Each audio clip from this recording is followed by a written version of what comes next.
Welcome back to Uncle on the Internet. Okay, so tonight I'm reacting to this vid by Fantastic Hip Hop and it's called How Streaming Services Destroyed the Music Industry. Yeah. Is there anything streaming has not destroyed? Like, bro. But yeah, I think the genre that streaming has actually ruined is probably hip hop more than anything, because the more mainstream it became, the more such meh people have gotten overhyped, and it's like, what is this? But yeah, I can see how streaming services destroyed the music industry. So yeah, I'm gonna dive right in. So without further ado, let's get into this reaction. It feels so good not to have to be moving this thing up halfway through the video like the other ring light. For music listeners, streaming services have made consuming the songs we love easier than ever. For a reasonable monthly fee, you can listen to every piece of music from Beethoven to Travis Scott, and that's amazing. Having the entire canon of music right at your fingertips is a gift that we are lucky to have, but beyond the convenience and comfort of platforms like Spotify and Apple Music, there is something much shadier going on behind the scenes. As beneficial as streaming platforms are for music listeners, they do not treat our favorite artists fairly at all. Artists only get 0.003 to 0.005 of a cent for a single stream if they're lucky. Streaming has made it nearly impossible for working class musicians to get paid, and this has caused more and more trouble over the years in the music industry. To put this into perspective, the biggest album of 2023 has been Travis Scott's Utopia, which when the album dropped on July 28th, the record amassed 128 million streams in one day, which keep in mind is a top 5 record for most streams in a single day for any artist on the platform. What this means is that for the biggest musical blockbuster of the year, Travis walked away with anywhere from $384,000 to $640,000 off opening day streams. And while this may seem like a substantial amount of money, when all the costs of putting an album together that's marketing campaign had an entire feature film and had artists like Drake and Beyonce on the feature list, this is really not a lot of money in the grand scheme of things in the entertainment business. Drake charges over $1 million for a feature alone, so you can see the problem with streaming services. Compare the music industry to the film industry. An opening day for a blockbuster movie will easily rake in anywhere from $30 to $50 million.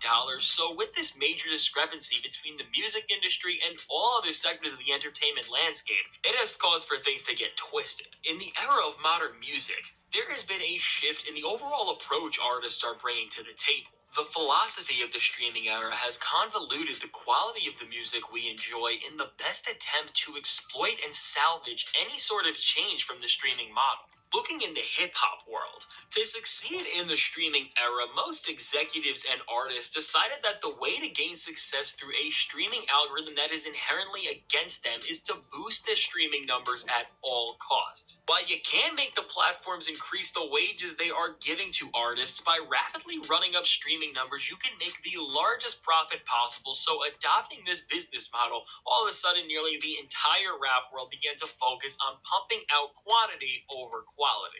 We first started to see this in 2018 with massive albums like Migos Culture 2 being 24 songs and clocking it in an hour and 45 minutes, and Drake's Scorpion being 25 songs and an hour and 30 minutes. Now the crazy part is, it got worse than this, as from 2017 to this present day, some artists like Chris Brown released albums that were 30, 40, and even 50 songs. Yeah, his albums are long. That's why after what's that album? After that album Royalty, I did not listen to the other ones before after that. Like, nah, I ain't got time for this shit. I go right to the main hits like No Guidance and Heat, and that's pretty much it. I don't.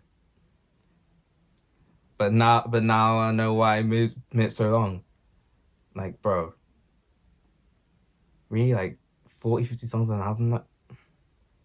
It's just insane. insane. You know the industry was facing a problem when artists were dropping albums that were as long as feature-length films, but despite how fans felt about the poor quality of these bloated projects, the sales figures told the industry that this formula was working, so from here on out, things would only spiral out of control. You can see this with a lot of artists who blew up around this time. They were able to break into the streaming algorithm, which caused for them to have rapid success, but just as quick as most of these artists came up, we have now already seen most of them fall off. Some of the biggest names from this wave include rappers like DaBaby and Lil Baby, who released new material so frequently that it quickly caused the quality of each new track to take a steep decline. No artist exploited the quantity over quality model streaming services promoted more than NBA Youngboy, as since 2017, the guy has dropped almost 30 projects, and while each Jesus he puts Christ. out feels more dull and lifeless than the last, these records consistently keep Youngboy on top of the streaming charts, so who can blame him for dropping music so quick that he leaves lines in his tracks like these? Now, beyond the pump and dump mentality that many rappers have been utilizing with their music, regardless of how good or bad the material they release is, the bigger problem is that most of the songs they are putting out are just so clearly uninspired and devoid of any real artistic integrity. A lot of rappers are simply putting music together that just checks off boxes and meets quotas rather than offering something of value to listeners, and Yeah, this where's is the love in another it? problem directly affected by streaming. With playlists holding so much power in terms of how many streams an artist can rack up in a month, this has caused a lot of the music coming out in the mainstream to feel like it's made for an algorithm. From repetitive trap beats to the same dull subject matter that you have heard about 1,000 times and you are probably sick of, these songs that are made and pushed so hard to be on playlists end up doing nothing other than further pushing the voiceless echo of originality through the music industry. It used to be preached that to make it in music, you had to stand out and be original to find success, but with the streaming rat race underway, it seems like the only thing being encouraged is to just blend in. With so many artists releasing these massive projects to boost their streams, with artists only creating songs for a chance to get featured on a playlist like Rap Caviar, it hasn't just damaged the music industry by confining the creative borders between so many artists, but it's also saturated the market and continued to bring in genres like hip-hop, diminishing returns as of late. Beyond the damage streaming is doing to the music industry, the streaming craze has completely lied to music fans, giving the entire world false impressions of how big their favorite artists truly are. As rappers like Lil Baby and DaBaby have over 30 million monthly listeners on Spotify respectively, you would think that these guys are superstars, household names that Nah. can move in any way they want, but this is Especially not in simply DaBaby's the case. Lil Baby had to cancel multiple arena tour dates because of low ticket sales, and in 2022, DaBaby was selling buy one, get one free tickets like he was selling a McDonald's.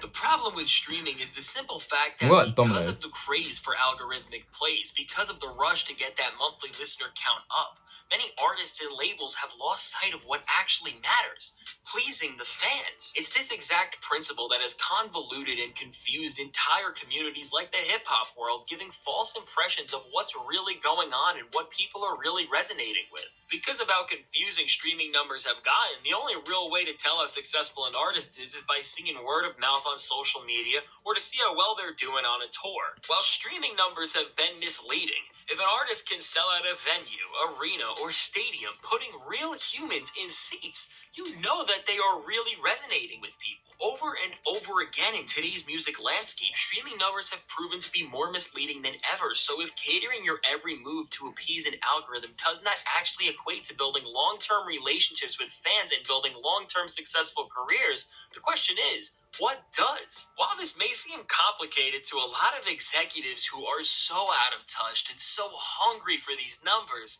the answer is quite simple. It's an answer as old as time, but a lot of individuals, including the record executives and these cloud-chasing artists, don't get it. Just be original and stick to your own vision. No matter how abstract your music is or how out there it may be, people are going to resonate with something that's made with dedication and care over something that's manufactured to fit a mold. Just look at artists like Playboi Carti and Tyler, the Creator.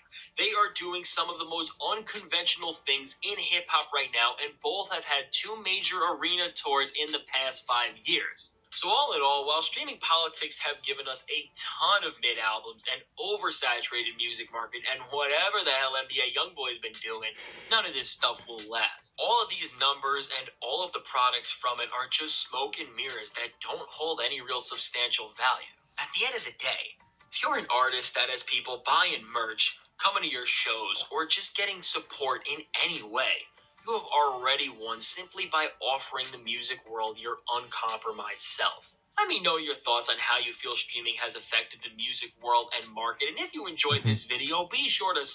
People just don't put out albums anymore more than anything. They come out with quick singles, and then the buzz around that dies down, they pump out another one, and then so on and so forth, to the point where the album comes out, it's just like mid, or just plain simply just trash. And it's like, bro, and it's like, where's the love? Where's the passion in the music and the albums? Like, bro, like if it's not there, then just hang it up, pack it in. Like, nah. Yeah, with some genres being mainstream, it's definitely paved the way for some new people to come in, but some of them are just so like meh that it's like, what's even the point? Like, some people are so overrated. Nah, but I just cannot get away from that song. Was it like That Boy's a Liar, The Boy's a Player? You know, that one that's big on TikTok, that Ice Spice one. I've heard millions of times that it's now just annoys me now. Because like, what's the hype around this? Like, it's not even all that. But anyways, I'm trying to write to comments over there right now. Someone commented, for as far as we've progressed, we as a society have regressed in many respects, and modern music is a shining example of that regression. Couldn't agree more. We've come so far, but yet gone back so far. Now someone commented, deluxe albums has been the worst trend I've seen so far during the streaming era, and it looks like sped up versions of popular songs on TikTok is becoming a thing too, which is just absolutely wonderful.